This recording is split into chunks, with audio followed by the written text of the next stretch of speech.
Muy buenos días. Reciban una cordial bienvenida a este ciclo de conferencias magistrales, Enfoques actuales de la educación superior en México. Les agradecemos la participación a docentes de nivel medio, superior, superior y posgrado. Soy Nancy Molina, directora de la Facultad de Psicología, y el día de hoy voy a moderar esta sesión. Antes quisiera compartir con ustedes algunas indicaciones que son importantes. Les solicitamos que mantengan su micrófono en silencio. Cualquier pregunta, comentario o duda que tengan, deberán de externarlo a través del chat que se encuentra ubicado en el centro de su pantalla de Zoom. Y bueno, también por favor mantengan su sesión en vista de hablante para mejorar la experiencia de esta charla. La dinámica será la siguiente: la duración de la conferencia es de 1 hora. El ponente desarrollará el tema durante los primeros 45 minutos. Después, en el espacio de preguntas y respuestas, tomaremos a las 5 preguntas más frecuentes. Y si existiera algún problema técnico, deben de dirigir su duda o pregunta al chat buscando el nombre de apoyo técnico. Y bien, pues me da mucho gusto presentar al conferenciante que hoy nos acompaña, un querido amigo y compañero de trabajo. Él nos dictará la conferencia Masculinidades para una cultura de paz y no violencia. Antar Martínez Guzmán es doctor en Psicología Social por la Universidad Autónoma de Barcelona, integrante del Sistema Nacional de Investigadores en el nivel 1, integrante del Grupo de Investigación Fractalidades en Investigación Crítica de la Universidad Autónoma de Barcelona e integrante fundador del colectivo Espora Psicosocial. Ha publicado diversos artículos en revistas académicas y capítulos de libro en distintas casas editoriales. Ha participado y fungido como coordinador en diversos proyectos de investigación financiados y ha sido expositor en distintos foros académicos nacionales e internacionales. Ha sido profesor invitado en la Universidad Diego Portales en Chile y en la Universidad de la República en Uruguay. Ha realizado estancias de investigación en la Universidad de Nueva York y en la Universidad de Texas, Austin, en Estados Unidos. Ha sido representante de América Latina ante el Comité de Investigación de Psicología Social de la Asociación Internacional de Sociología. Y bueno, pues además fue Premio Estatal de la Juventud en el estado de Colima en el 2005 y en el 2006 en las áreas académicas y protección a la infancia, respectivamente. También obtuvo el Premio Extraordinario de Doctorado otorgado por la Comisión de Posgrado de la Universidad Autónoma de Barcelona en el 2014. Además, recibió el Premio Nacional de Psicología en el 2017 y el Premio Estatal de Psicología en el 2023 en el área de investigación. Sus intereses de investigación incluyen procesos identitarios contemporáneos, identidades de género, masculinidades, nuevas tecnologías y subjetividad, así como metodologías de investigación discursivas, narrativas y participativas. Actualmente es profesor investigador de tiempo completo de la Facultad de Psicología y coordinador del programa de reflexión en masculinidades para la igualdad de género y la no violencia en la Universidad de Colima. Le damos la bienvenida y le cedo la palabra al doctor Antar Martínez. Buenos días, compañeras, compañeros. Muchas gracias, doctora Nancy, por la presentación y gracias también por la invitación a participar en este importante espacio, las jornadas académicas que se han vuelto realmente una columna vertebral del trabajo interno de la institución y de los espacios que tenemos para reflexionar sobre nuestras propias prácticas y mejorar la propia vida universitaria. Entonces celebro mucho que estos encuentros sucedan y también la posibilidad de participar en ellos. Mostrando un poco del trabajo que hemos desarrollado, un grupo de compañeros, compañeras, académicos, académicas, administrativas, administrativos de la institución, en torno a esta línea que tiene que ver con género y masculinidades en la Universidad de Colima. Voy a permitirme compartir una presentación.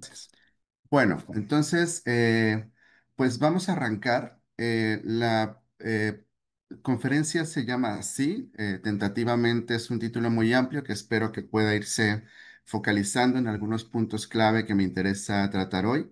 Masculinidades para una cultura de paz y no violencia en el contexto universitario. Queremos hacer un aterrizaje en el ámbito de la comunidad universitaria.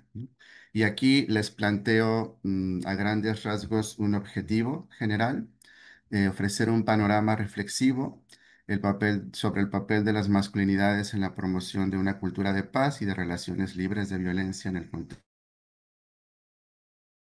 universitario.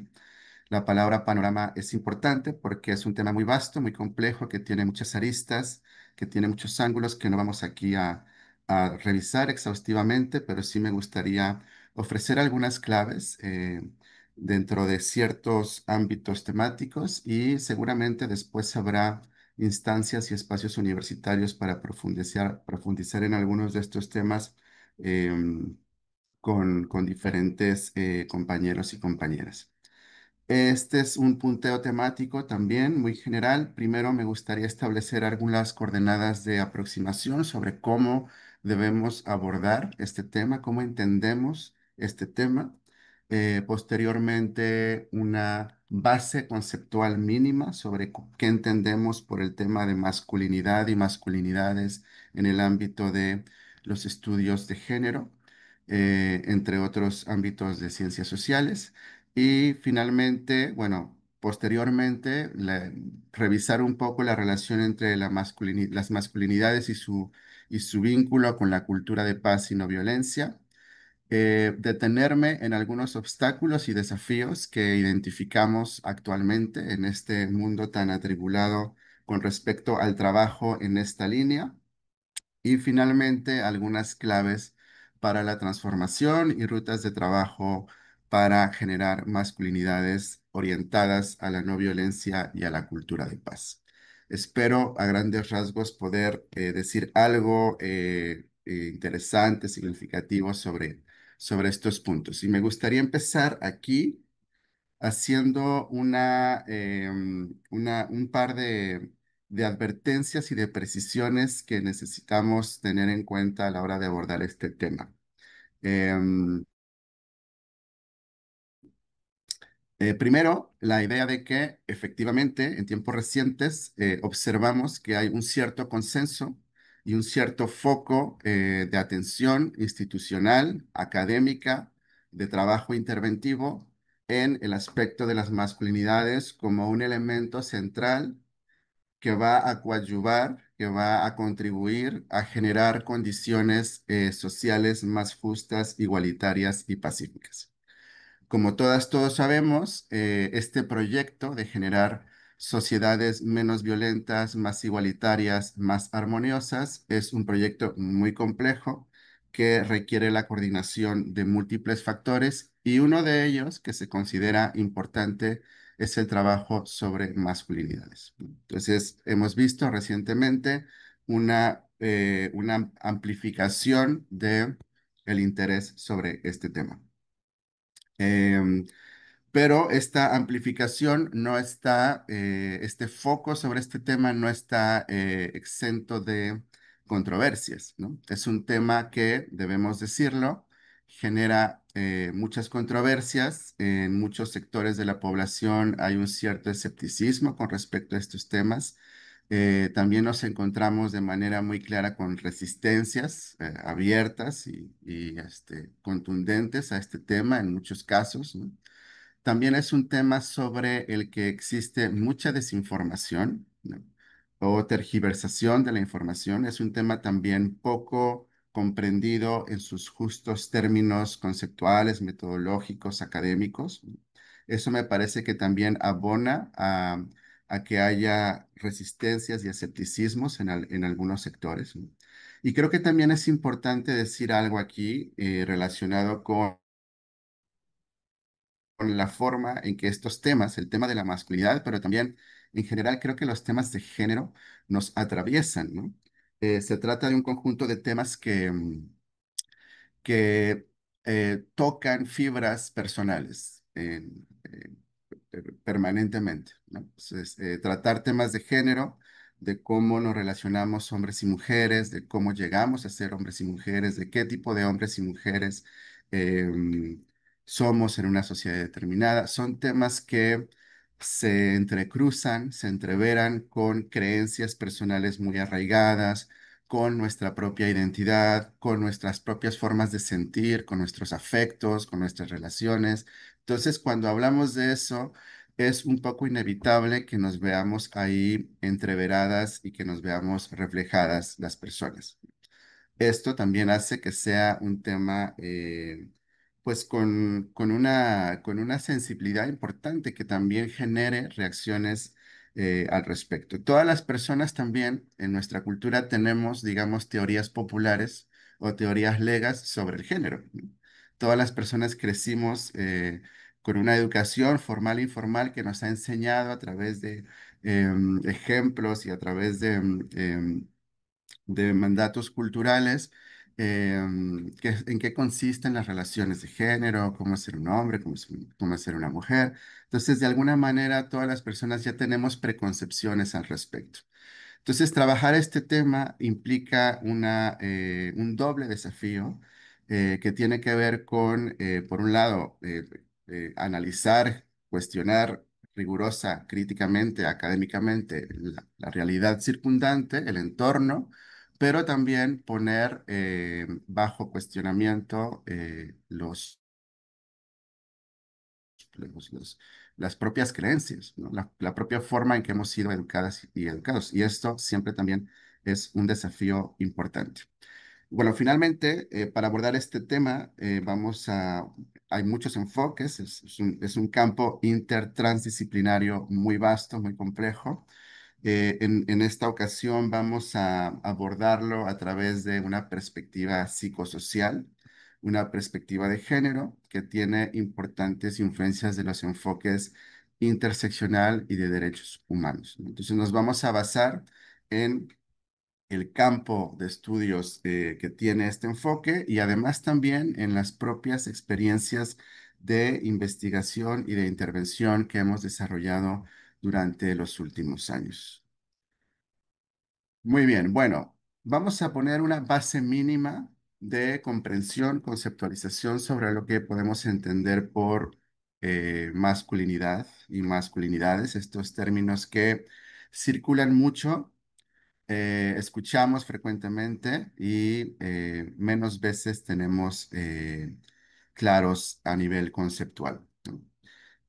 Lo primero que hay que decir es que hablar de masculinidad o masculinidades es inevitablemente hablar de relaciones de género.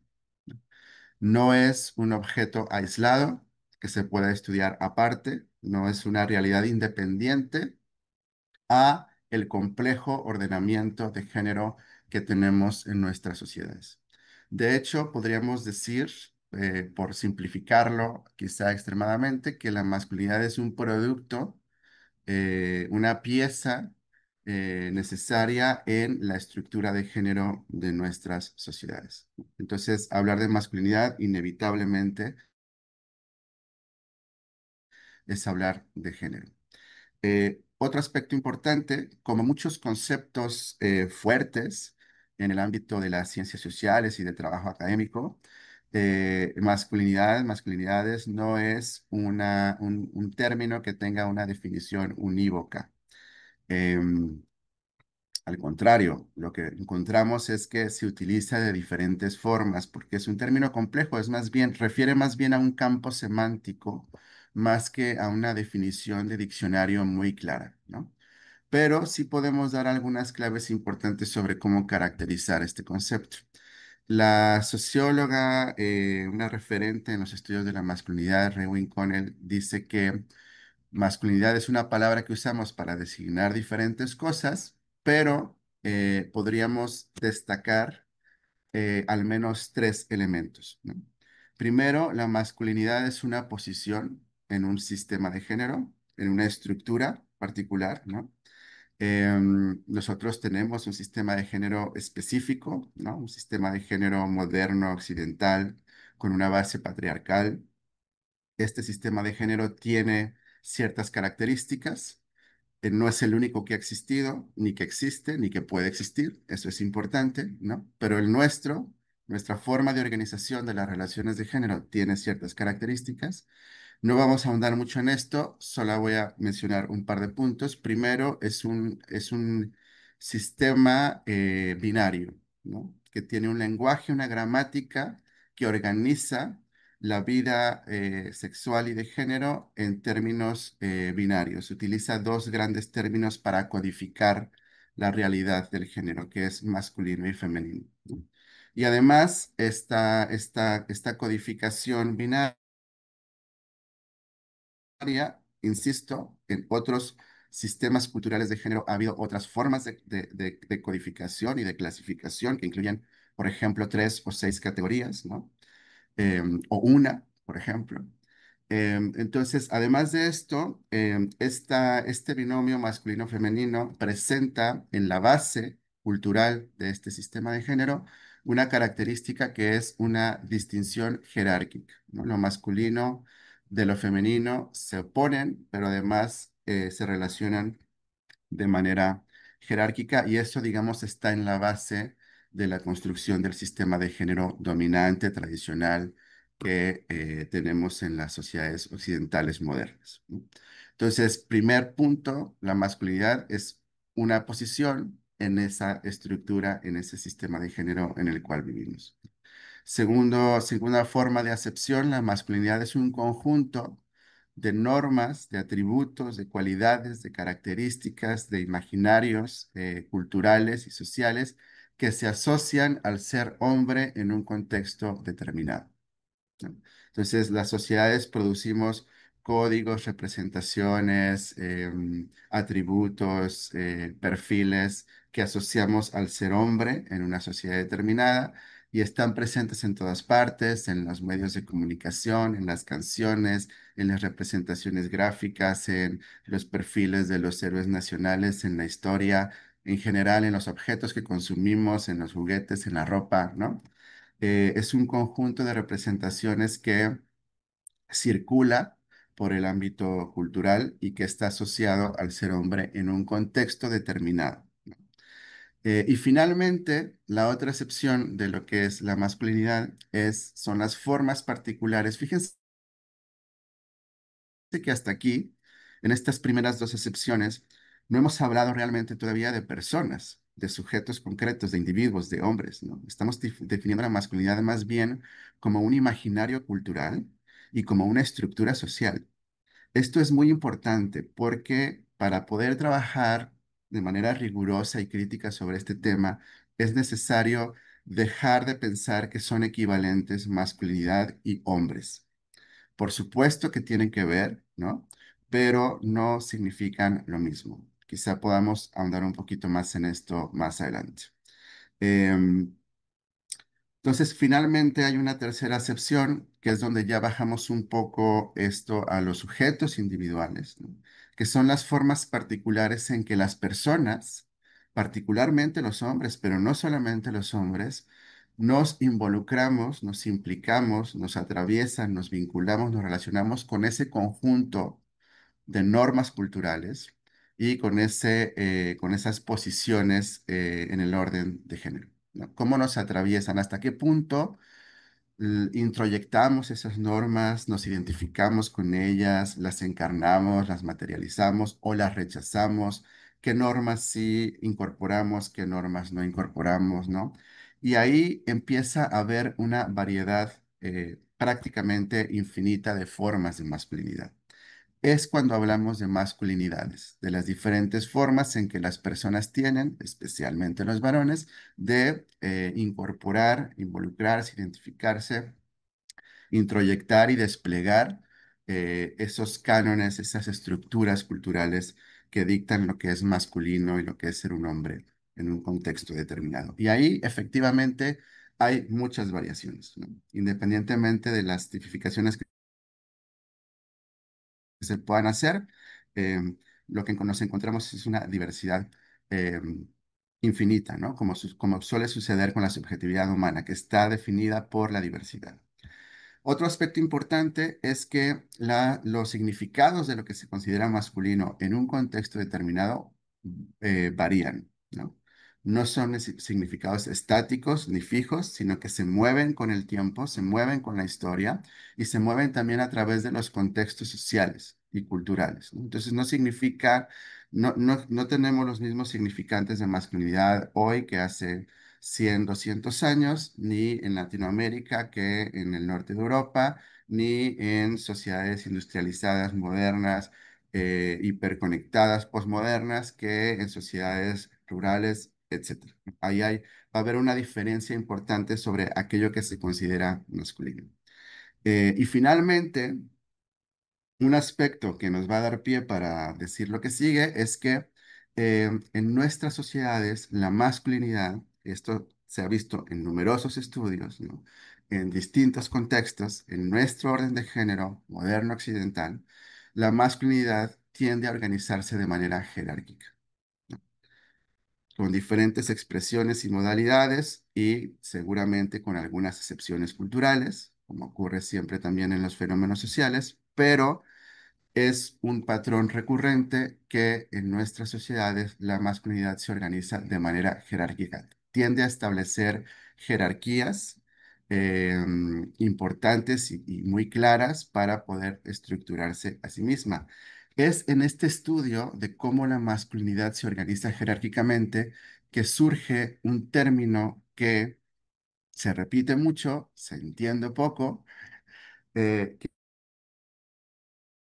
es clave también para abordar este tema, que es el término masculinidad hegemónica. Porque si la masculinidad se entiende, que se estructura, tiende a estructurarse jerárquicamente, eso quiere decir que hay ciertas configuraciones o formas de masculinidad que quedan arriba, que se consideran superiores, que son vistas en un contexto determinado como más legítimas o mejores, o con mayor poder, y también que hay otras que quedan subordinadas o marginadas o relegadas, ¿no? Entonces, hay una variedad de posiciones posibles, pero hay algunas de estas que ocupan la cúspide de la pirámide, ¿no? Esa configuración específica que está ahí arriba también puede variar en función de diferentes contextos, pero tiende a haber una que ocupa ese lugar de hegemonía, ¿no? Este concepto de hegemonía gramsciano, ¿no? Aquello que es legitimado socialmente, culturalmente, en un contexto determinado y tomado como válido y como referente. Entonces, acá es importante decir esto porque la mayor parte del trabajo que se hace en torno a las masculinidades tiene que ver con buscar transformar esas configuraciones de masculinidad que están ocupando lugares hegemónicos, ¿no? Y esto es básicamente porque presentan algunas características que vamos a revisar a continuación y que se considera necesario transformar para poder acceder a sociedades y entornos más igualitarios, más pacíficos y más justos. El estudio de las masculinidades tradicionales o hegemónicas es muy vasto, tiene muchos matices y también hay que hacer muchas precisiones contextuales, pero vamos a sacar aquí algunos de los elementos más generales. Cada uno de estos podría llevarnos un curso entero, pero vamos a intentar dar una pincelada de a qué tipo de configuraciones nos estamos refiriendo, de configuraciones subjetivas e identitarias. Bueno, primero, la masculinidad hegemónica es un modelo normativo que lo que hace es imponer un modo de ser que está legitimado y que se considera deseable. Eso es lo primero, es un modelo, ¿no? No, no, hay discusiones, pero es un modelo, digamos, virtualmente imposible de alcanzar en su totalidad, porque requiere tener muchos requisitos y cumplir con muchos estereotipos, ¿no? En el modelo de la masculinidad actual, por ejemplo, en nuestros contextos cercanos, podría ser con gran riqueza, con mucho poder adquisitivo, con una gran autonomía, sin vulnerabilidades, con una buena restricción emocional, con un conjunto de recursos disponibles para el uso personal, con una cantidad de parejas sexuales, ¿no? Podría incluir con un cuerpazo, ¿no? De gimnasio y muchos músculos y además blanquito y alto, etcétera, ¿no? Entonces, en términos generales, se trata de un modelo que es cultural, establecido socialmente y que lo que dice es, si quieres ser un hombre verdadero, ¿no? Poderoso, parécete a esto. Y ahí, en ese intento de caminar hacia ese horizonte que se nos pone ahí, pues hay mucha variación y mucha diversidad, ¿no? Hay gente que se acerca más, hay gente que está mucho más lejos, que en algunas cosas sí, en otras no, pero finalmente es un modelo normativo que impone una forma de ser. Lo que dijimos, este tipo particular, esta configuración particular de masculinidad, se define por oposición jerárquica con respecto a lo femenino. Es decir, lo femenino es contrario y además vale menos, ¿no? Tiene un estatus menor, tiene un menor reconocimiento y valoración en el mundo social. Todo lo que se asocie con lo femenino, las tareas femeninas, por ejemplo, de cuidado, de trabajo doméstico, ¿no? Y todo lo que tenga que ver con aquello que se asocie con lo femenino, incluyendo otras masculinidades que se consideran como feminizadas. También se caracteriza por formas rígidas de control y autocontrol, ¿no? Por una fuerte gestión económica de las emociones internas, ¿no? Donde se privilegian emociones como por ejemplo la ira, el enojo, y se intentan reprimir o ocultar emociones como la vulnerabilidad, el miedo, la debilidad, etcétera. También se caracteriza por relaciones instrumentales, ¿no? Por la idea, este concepto que diría una antropóloga de dueñidad, ¿no? De la idea de que las cosas me pertenecen, ¿no?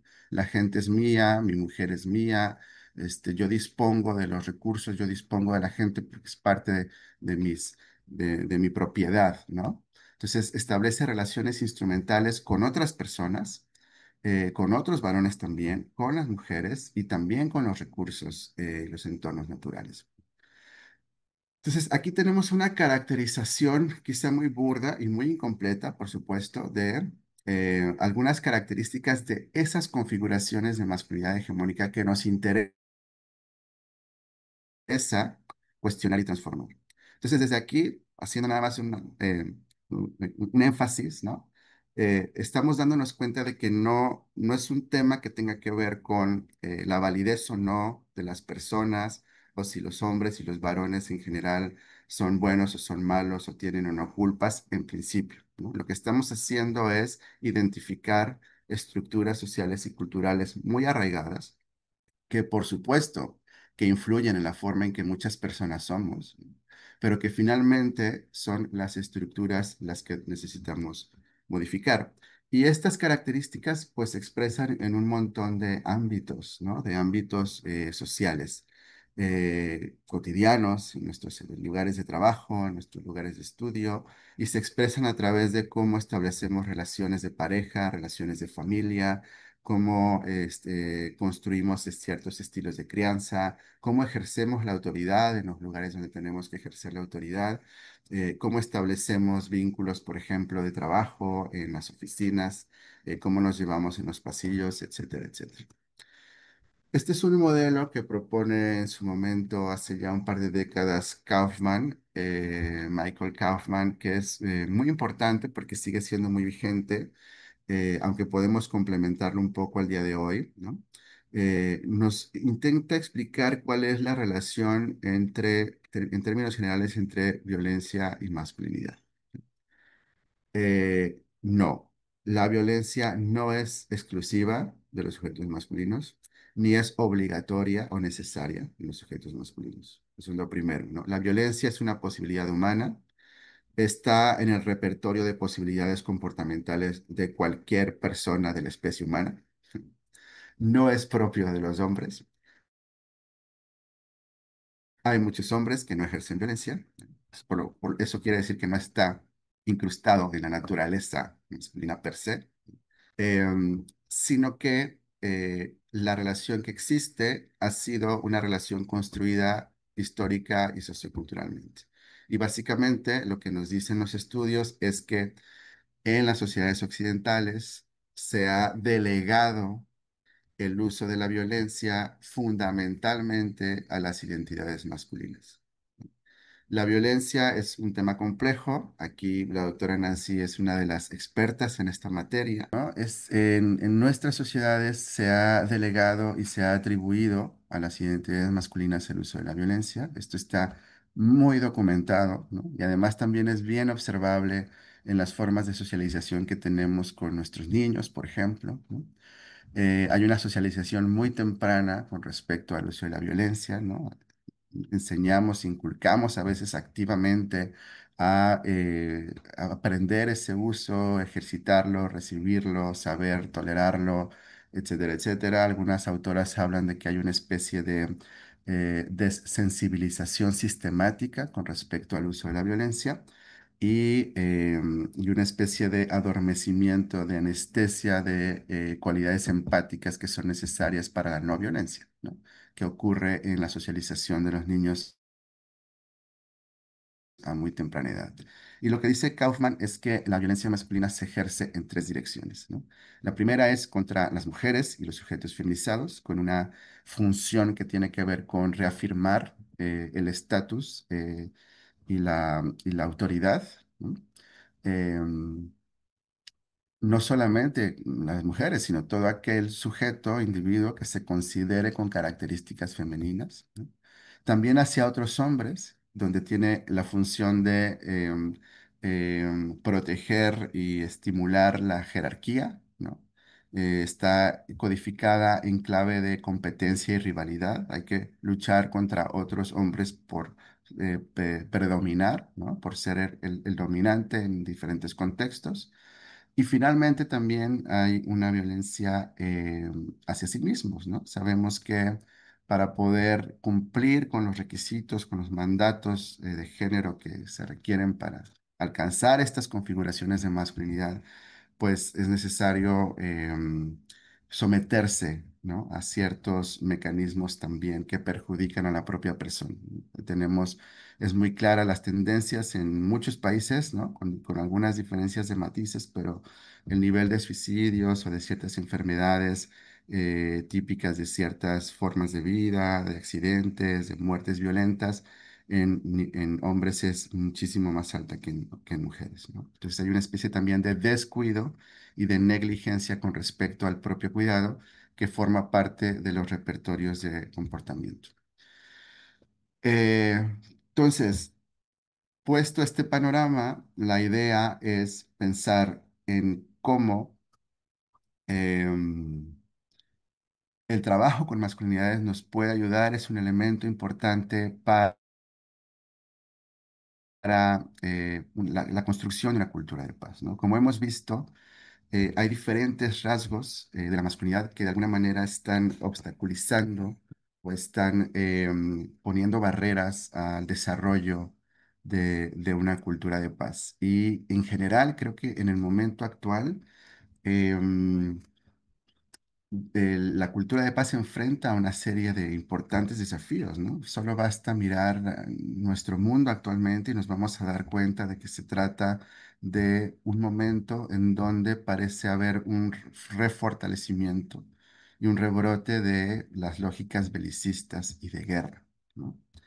Y estas lógicas belicistas y de guerra tienen que ver, están atravesadas también por por códigos de género, ¿no? Y por códigos que tienen que ver con masculinidad. Quizá un ejemplo muy ilustrativo y como demasiado evidente es Trump, ¿no? Que es un personaje que además de que está impulsando lógicas belicistas de manera muy importante, muy enfática en los últimos días, esto está combinado también con una subjetividad, una identidad que es misógina, que es sexista, que es racista, que tiene antecedentes de abuso sexual, de abuso de poder, que es discriminatoria, que es antiderechos, ¿no? Y en esta figura podemos observar cómo estas diferentes fuerzas confluyen, ¿no? Cómo la discriminación, el racismo y el sexismo la homofobia, por ejemplo, ¿no? Están combinadas realmente en una subjetividad que está muy presente y que tiene mucho poder. No deberíamos entender este tipo de figuras como locos extraordinarios, ¿no? Como personas así, como fuera de sí, que están ahí, sino son más bien el producto de fuerzas sociales y de afectos, infraestructuras afectivas, culturales que están presentes, ¿no? Son sujetos, tipos de personalidad que han llegado ahí con una base importante. De apoyo que de alguna manera comparte este tipo de infraestructuras afectivas. Entonces, ahí yo creo que podemos ver muy claramente cómo esto se aúna y cómo es necesario para poder fomentar una cultura de paz positiva, la transformación de estos modelos culturales y sociales, ¿no? Positiva en el sentido de que no implique solamente la ausencia de guerra o de violencia explícita, sino que sea una paz que provenga de la justicia social y del acceso de las personas a sus derechos. Bueno, algunos obstáculos que tenemos actualmente para trabajar en esta línea, ¿no? Primero, la normalización y la naturalización de la violencia, ¿no? La normalización la vuelve invisible o la vuelve tolerable, ¿no? La vuelve un elemento común de nuestros escenarios. Hablamos nuevamente de esta desensibilización con respecto a la violencia. Esto nos ha pasado en las últimas décadas en México y en Colima particularmente, ¿no? Y también la naturalización, la idea de que es natural, es inevitable, viene un poco que en el código genético y no podemos hacer otra cosa más que expresar esa violencia, ¿no? Entonces, estos son dos aspectos que están muy presentes en las generaciones muy jóvenes de manera particular y que es necesario empezar a trabajar. Otro de los desafíos, esquemas sociales basados en la competencia y la rivalidad, ¿no? Una especie de subjetividad, identidad competitiva y predatoria, un sálvese quien pueda, que gane el más fuerte, una narrativa, un esquema narrativo de vencedores y perdedores, de los que prevalecen y los que van a perecer, ¿no? Que articula, digamos, nuestra forma de entender las relaciones sociales y humanas. Hay un montón de evidencia que tenemos desde hace mucho tiempo, ¿no? Experimentos clásicos inclusive, que nos han mostrado que introducir competencia en las relaciones sociales va a provocar rápidamente conflicto y una escalada de hostilidad. Cuando ponemos a la gente a competir entre sí, ¿no? Eso va a generar rápidamente hostilidad y conflicto, ¿no? Cuando ponemos a las personas a trabajar por metas comunes, ¿no? Metas que se pueden alcanzar solamente a través del trabajo colaborativo, en términos técnicos se llaman metas supraordinadas, ¿no? Entonces favorecemos estructuras de cooperación que se dan de manera prácticamente orgánica. Eso lo sabemos desde hace mucho tiempo y nos sigue ocurriendo que seguimos pensando en lógicas y en dinámicas sociales basadas en la competencia y en la rivalidad. Otro aspecto muy importante, estamos en un contexto de polarización afectiva y de binarización moral, ¿no? Esto tiene que ver también con cómo las lógicas de las redes sociales se han trasladado a las relaciones interpersonales en general, ¿no? Hemos aprendido, en las últimas décadas hemos recibido un conjunto de gramáticas relacionales que están dadas en buena medida por las lógicas de las redes sociales, ¿no? Y esta idea de la polarización afectiva que convierte el disenso o la diferencia inclusive en antagonismo identitario. Nosotros contra ellos, ellas contra nosotros, ¿no? Muy rápidamente y además desde posiciones que están como implicadas afectivamente, eh, imbricadas afectivamente, ¿no? Indignación, hay escarnio, hay odio, ¿no? No son posiciones de debate racional, sino de eh, polarización afectiva y de binarización moral, ¿no? Tendemos a producir descripciones y relatos en donde los buenos contra los malos, los que saben contra los que no saben, etcétera, etcétera. Em, la idea de las brechas intergeneracionales amplificadas, este también es un fenómeno que estamos observando muy claramente y también sintiendo, ¿no? Muy, muy a flor de piel, muy a flor de piel y también está siendo estudiado. Siempre hay una brecha intergeneracional importante, pero parece que ahora esta brecha se hace más amplia, ¿no? Y esto hace que haya dificultades para comprender el capital cultural de las personas más jóvenes, ¿no? Eh, obstaculiza el diálogo entre generaciones. Se ha demostrado ya que em, en las pedagogías relacionales son obstaculizadas por cuando los adultos facilitadores no reconocen la especificidad de las generaciones que vienen, ¿no? De sus lógicas de interacción, de sus construcciones identitarias, y esto parece ser un abismo cada vez más grande. Los profesores, las profesoras, tenemos cada vez más difícil entender las formas de subjetividad, de expresión de nuestros estudiantes, ¿no? Del estudiantado.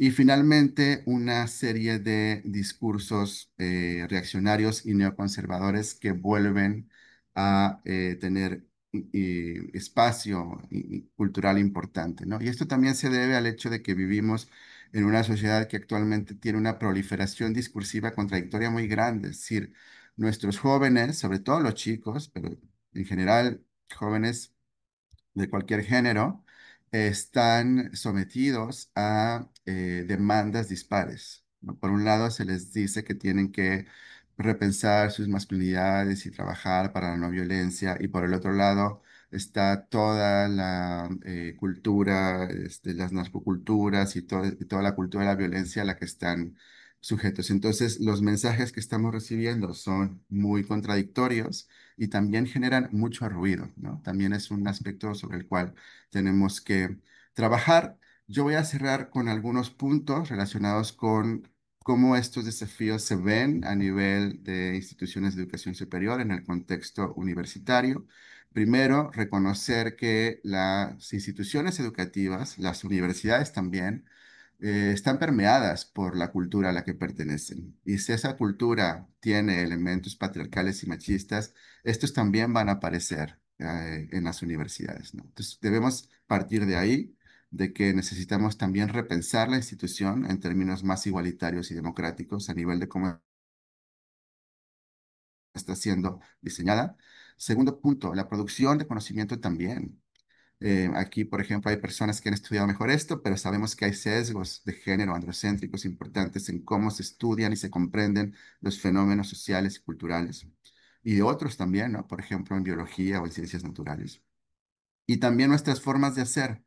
A nivel más procedimental y metodológico, también tenemos formas que tienden a reproducir estereotipos.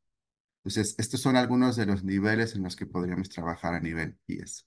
Algunas de las prácticas docentes a transformar. Hay un montón. Aquí estamos haciendo un panorama que es bien amplio y complejo, pero aquí vamos a poner algunas de las más comunes.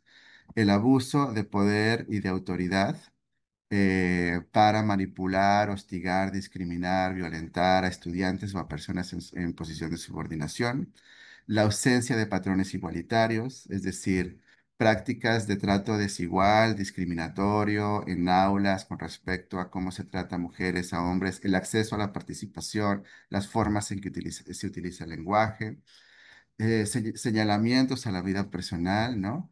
esta especie como de aleccionamientos morales sobre la forma en que una persona tiene que vestirse, tiene que conducirse, tiene que establecer sus relaciones, que también están cargados de valores morales que tienen sesgos de género. Em, la invisibilización de la participación de las contribuciones de las mujeres, de las compañeras o de personas de la diversidad sexual o el menosprecio de estas participaciones y de estas aportaciones y prácticas estereotipadas que van desde ejemplos que damos en clase hasta la forma en que hacemos los equipos y en que asignamos las tareas, ¿no? Son cuestiones que salen recurrentemente como elementos que se deben de trabajar, ¿no? Y esto tiene que ver finalmente con la ausencia de una perspectiva de género, con la ausencia de un criterio, más que de una norma que hay que obedecer, de un criterio que hay que formar para poder decidir nuestros entornos de desarrollo de manera fundamentada, informada y no caer en prácticas discriminatorias. Y cierro con esto algunas claves para la transformación. Primero, gestionar y transformar, gestionar el conflicto, habilidades para la gestión transformadora del conflicto, la idea de que el conflicto es inevitable, que este no tiene por qué convertirse en violencia, ¿no? Otro punto importante, la colaboración, lógicas de colaboración y cooperación frente a lógicas competitivas y de rivalidad, ¿no? Establecer otro tipo de esquemas sociales que nos permitan trabajar en torno a metas comunes, respetando las diferencias. Esto tiene que ver también con el establecimiento de liderazgos democráticos y de autoridades horizontales. Esto se puede echar a andar de muchas maneras, ¿no? Hay muchas iniciativas que están trabajando en este tipo de cosas. Recibe diferentes nombres, ¿no? Liderazgos colectivos, liderazgos alternativos, democráticos, comunitarios. Tiene muchas formas, pero es una cosa que también está empezando a suceder, ¿no? Ustedes tendrán presente esta idea de que quien suma no se equivoca, y ese es un ejemplo de que podría sintetizar, digamos, un espíritu de esta naturaleza, un liderazgo colaborativo, distribuido, horizontal y políticas del cuidado, ¿no? Políticas que estén orientadas no tanto a la lógica de vencedores y vencidos, ¿no? O a la lógica de la suma cero, de la victoria frente a otros, sino al cuidado de la vida en común y los bienes comunes, ¿no? Aquí algunas de las claves, cada uno de estos temas pues nos implicaría todo un abordaje, un curso, una conferencia, pero creo que son aspectos que podremos ir trabajando en diferentes instancias en nuestra institución. Y con esto yo cierro. Muchas gracias. Gracias, Antar. Y ahora tenemos unas preguntas. Hay varias preguntas. Voy a tratar de englobar algunas de las que se hicieron. En primer lugar, tenemos aquí esta pregunta sobre estas preguntas, estas dos preguntas tienen que ver, Antar, con el cuestionamiento hacia qué es ser hombre actualmente, ¿no? Nos comentan aquí si la masculinidad moderna ya no forja su espíritu en la lucha ni en la introspección, sino en la aprobación digital y la performatividad. ¿No será entonces que la masculinidad actual ha dejado de ser voluntad de poder para convertirse en espectáculo de debilidad? Y entonces aquí también viene otra pregunta: ¿qué significa entonces ser hombre en el contexto de la masculinidad moderna? ¿Y por qué es importante remarcar la masculinidad o enfatizar las diferencias de género en lugar de adaptar una generalización como seres humanos, sobre todo si la NEM propone un sentido más humanista? Me parece que estas dos preguntas se relacionan. Te paso Sí, la palabra. sí, gracias. Efectivamente, yo creo que yo diría, sobre todo con respecto a la primera pregunta, que una de las claves para entender estas transformaciones es más bien el desplazamiento de aquello que se considera poder, ¿no? Entonces, aquí, por ejemplo, quien hizo la pregunta hacía referencia a lógicas de digitalización de la vida cotidiana, ¿no? Y ahí encontramos una recodificación de las formas de poder, de prestigio, de estatus, de influencia, a las que no estaban acostumbradas y no conocían generaciones anteriores, ¿no? Entonces yo creo que aunque se modifiquen radicalmente las formas en que este estatus y este poder se obtiene, finalmente sigue habiendo formas codificadas en clave poder, ¿no? Entonces esto es importante reconocerlo. Aquí tendríamos que hablar más bien de las mutaciones de las formas de poder, ¿no? Y esto también tiene que ver con el aspecto intergeneracional, ¿no? Que la mayoría de de las personas que estamos aquí nacimos y crecimos en un mundo donde Internet no existía, ¿no? Entonces, tenemos representaciones simbólicas de lo que es el poder que no tienen nada que ver con ese mundo porque fueron las que nos formaron, ¿no? Y ahora eso nos aparece de manera muy extraordinaria y nos extrañamos ante esas formas que parecen ser recodificaciones del poder para las nuevas generaciones. Y lo otro también, estoy de acuerdo, creo que es una pregunta que está vislumbrando algo, un horizonte, ¿no? La idea de que eventualmente tendría que ser irrelevante la identidad de género, la masculinidad y la feminidad para encontrar formas armoniosas de desarrollo y de convivencia. Eventualmente hacia allá vamos. La idea es que precisamente el género deje de ser relevante, pero no lo es todavía, ¿no? Y por lo que se observa, al contrario, parece ser que está jugando un papel muy importante, ¿no? En los obstáculos que observamos en las vías hacia la construcción de sociedades más pacíficas y justas, ¿no? Nuevamente, fenómenos como Trump o como Milei, ¿no? Entonces ahí está muy claro que hay un factor de género que está articulando lo que sucede, ¿no? Que no es la persona en singular, que estamos hablando también de estructuras y discursos sociales que están circulando. Entonces, eventualmente, la idea es que sea irrelevante, pero un camino hacia allá es reconocer que está jugando un papel importante y buscar estrategias de transformación. Gracias, Santar. Este otro bloque de preguntas tiene que ver más con estas perspectivas, cómo las podemos aterrizar en la Universidad de Colima. Dice, ¿qué papel tienen distintas disciplinas en esa transformación de la masculinidad hegemónica? ¿Cómo se puede abonar a ello desde la educación media, superior y superior? ¿Y qué temas trabajar de masculinidades dentro de la universidad y qué acciones específicas?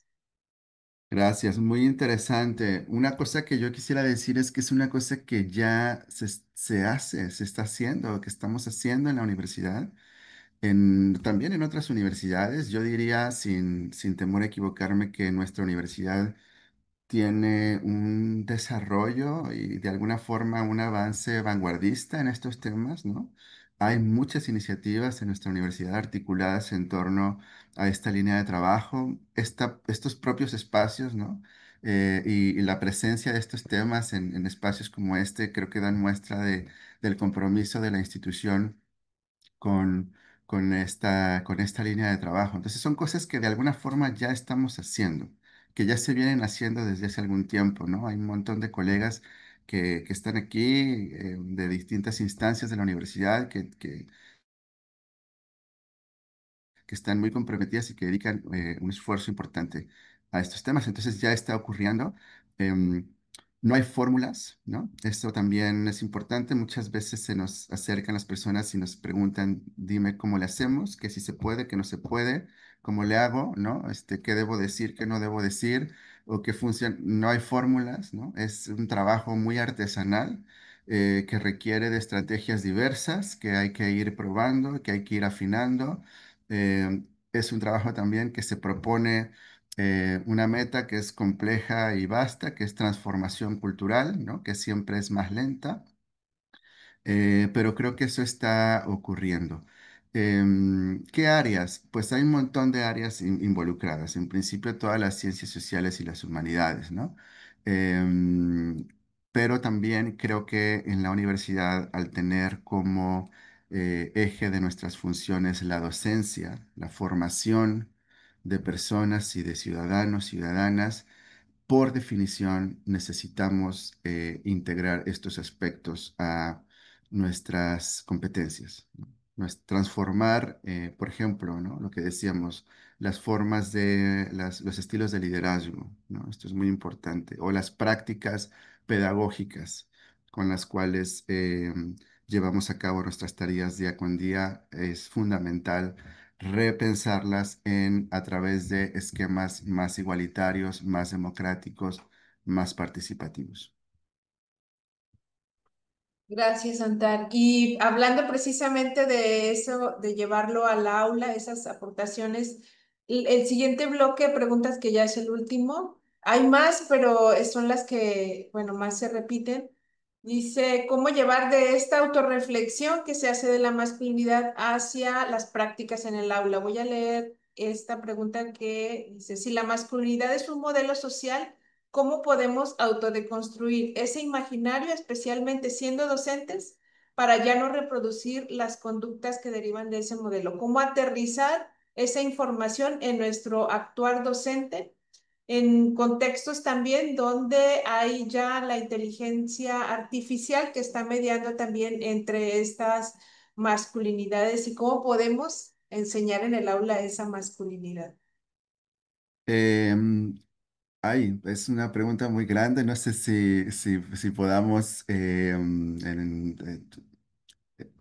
hacerle Otra justicia, conferencia. ¿no? Exactamente. Pero creo que una primer cosa, que es una cosa también en la que insistimos, lo dije al inicio, es que estas lógicas sociales, estos perfiles, estas configuraciones, nos atraviesan en diferente medida. Estamos acostumbradas a ellas, pensamos desde ahí, sentimos desde ahí en distinta medida, ¿no? Entonces, lo primero que tenemos que hacer y que propiciar son espacios para poder interrogarnos a nosotras y nosotros mismos, a ver en qué medida participamos de esas lógicas. Esto es difícil, a mucha gente no le gusta, les parece que se les está juzgando, hay una posición muy rápida como a la defensiva, entonces yo estoy todo mal, todo lo que aprendí ya no. O sea, hay una cosa ahí que requiere un trabajo, pero necesitamos darnos cuenta de que efectivamente es posible que hayamos aprendido cosas y que nos hayamos formado de cosas que son problemáticas, ¿no? Que a veces ni siquiera vemos como problemáticas, ¿no? Porque nuestro ojo no está entrenado para detectarlas como un problema y de repente socialmente se señalan como un problema y entonces, y ahora resulta que yo no puedo decir nada porque... Entonces, hay ahí un desfase que creo que es importante y eso tiene que ver con espacios seguros, informados, fundamentados para generar autorreflexión, ¿no? En qué medida a mí me atraviesa eso que está ahí, ¿no? Creo que es una cosa que también está empezando a suceder, y que también tendremos que ir llevando al aula poco a poco a través de diferentes estrategias pedagógicas. Creo que eh, más que una, más que una fórmula específica, una receta, como muy concreta y clara, lo que necesitamos es formar criterio, ¿no? Que es más tardado, es más complejo, hay que modificar esquemas, hay que estudiar, hay que escuchar, hay que hacer un trabajo, pero finalmente, más que obedecer una normativa, porque nos van a castigar o nos van a funar, lo importante es que formemos un criterio distinto, que amplifiquemos y complejicemos el criterio que tenemos para tratar el conjunto de relaciones en el ámbito educativo que hoy tenemos por delante. Muchas gracias, doctor Antar, tan excelente conferencia como siempre, y nos quedamos pues también con muchas dudas, muchos cuestionamientos, porque justo como iniciaste la conferencia, nos toca a las creencias más arraigadas, más profundas de nuestra identidad genérica. Entonces, pues ya no podemos leer más preguntas, sin embargo, aquí las grabé para que tú las puedas leer. Y vamos a agradecer a nuestros asistentes también, y por supuesto a ti con la constancia de participación. Eh, la Universidad de Colima otorga la presente constancia a Francisco Antar Martínez Guzmán por dictar la conferencia magistral Masculinidades por una cultura de paz y no violencia como parte de las jornadas académicas Enfoques actuales de la educación superior en México el 25 de junio del 2025 en modalidad en línea, con una duración de 1 hora y valor curricular. Atentamente, estudia, lucha, trabaja, Colimacol, junio de 2025. Firma la doctora en arquitectura Marta Eugenia Chávez González, directora general de Desarrollo del Personal Académico. Muchísimas gracias, doctor Antar. Muchísimas gracias por su asistencia a ustedes y les recordamos que continúan las jornadas académicas con diversas actividades y mañana también con las conferencias magistrales. Gracias por acompañarnos. Muchas gracias.